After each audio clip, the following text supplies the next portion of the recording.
welcome back. Time for more Tales from the Swamp. Today we're going to be reading a book called The Red Kitchen Reader by Similclay Cole. Though naturally modest, I must admit to some pleasure in being dubbed by our emperor's father, the late Pelagius IV, as the finest connoisseur in Tamriel. He was also good enough to appoint me the first, and to this day, the only master of cuisine in the imperial court. Other emperors, of course, had master chefs and cooks in their staff, but only during the reign of Pelagius was there someone of rarefied tastes to plan the menus and select the finest produce to be served at court. His son Uriel requested that I continue in that position, but I was forced to graciously decline the invitation because of age and poor health. This book, however, is not intended to be autobiography. I've had a great many adventures in my life as a knight of fine dining, but my intention for this book is much more specific. Many times I've been asked, what is the best thing you ever ate? The answer to that is not a simple one. Much of the pleasure of a great meal is not only in the food, it is in the setting, the company, and the mood. Eat an indifferently cooked roast or a simple stew with your one true love, and it is a meal to be remembered.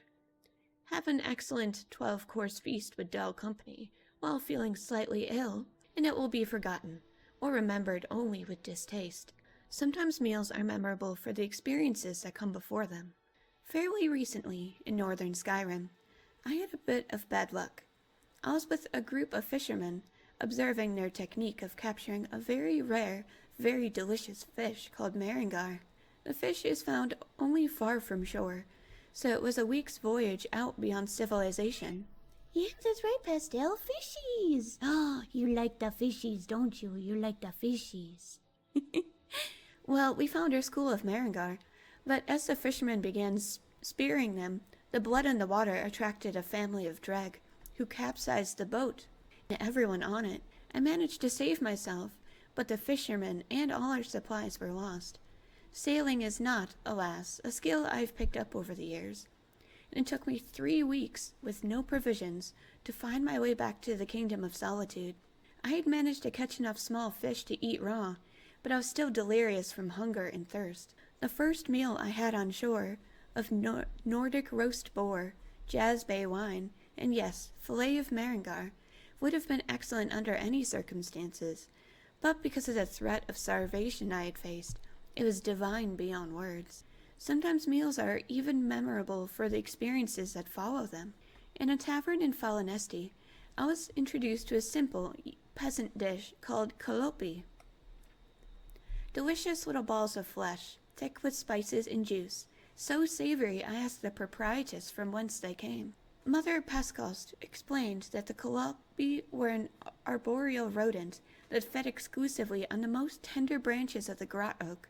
I was fortunate enough to be in Valenwood at the time of the annual harvest. I was invited to join with a small colony of Imga monkeys, who alone could gather these succulent little mice. Because they lived only on the slenderest branches of the trees, and only on the ends of those same branches, the Imga had to climb beneath them and jump up to pick the kalopi from their perches. Imga are, of course, naturally dexterous, but I was then relatively young and spry, and they let me help them. While I could never jump as high as they could, with practice, I found that if I kept my head and upper body rigid and launched off the ground with a scissors-like kick, I could reach the kalopi on the lowest branches of the tree. I believe I gathered 3 kalopi myself, though with considerable effort. To this day, I salivate at the thought of kalopi, but my mind is on the image of myself and several dozen imgas weeping around beneath the shade of the grot oaks. Then, of course, there are the rare meals memorable for what came before, after, and during the meal. Oh, Pastel wants to go in my lap. Which brings me to the finest thing I ever ate, the meal that began my lifelong obsession with excellent cuisine. As a child growing up in Chandal, I did not care for food at all. I recognized the value of nutrition, for I was not a complete dullard. But I cannot say that mealtime brought me any pleasure at all. Partly, of course, this was the fault of my family's cook, who believed that spices were an invention of the Daedra, and that good Imperials should like their food boiled, textureless and flavorless. Though I think she was alone in assigning a religious significance to this, my sampling of traditional Cyrodiilic cuisine suggests that the philosophy is regrettably common in my homeland. Sorry, Pastel keeps nudging my arm. Though I did not enjoy food per se, I was not a morose, unadventurous child in other respects. I enjoyed the fights in the arena, of course, and nothing made me happier than wandering the streets of my town, with my imagination as my only companion. It was on one such jaunt on a sunny Freydis in mid-year that I made a discovery that changed my heart and my life. There were several old abandoned houses down the street from my own home, and I often played around them, imagining them to be filled with desperate outlaws, or haunted by hundreds of evil spirits. I never had the nerve to go inside.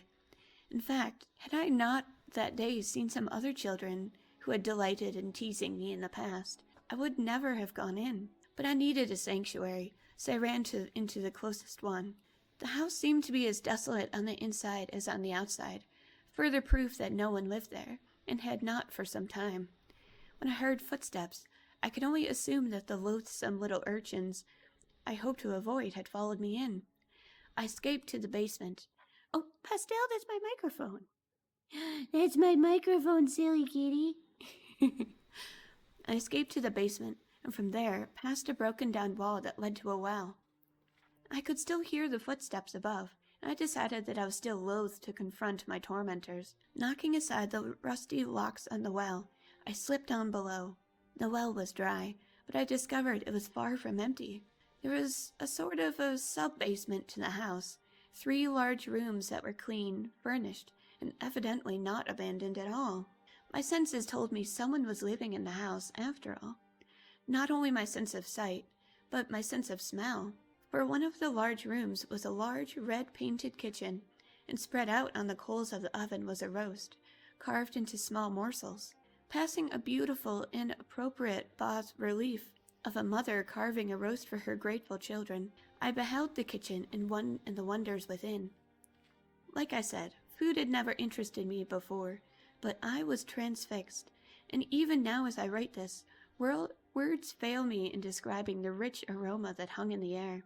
It was like nothing I had ever smelled in my family's kitchen, and I was unable to stop myself from popping one of the steaming chunks of meat into my mouth. The taste was magical, the flesh tender and sweet. Before I knew it, I'd eaten everything on the stove. I learned at that very second the truth that food can and should be sublime. After gorging myself and having my culinary epiphany, I was conflicted on what to do. Part of me wanted to wait down in that red kitchen until the chef returned, so I could ask him what his secret recipe was for the delicious meat.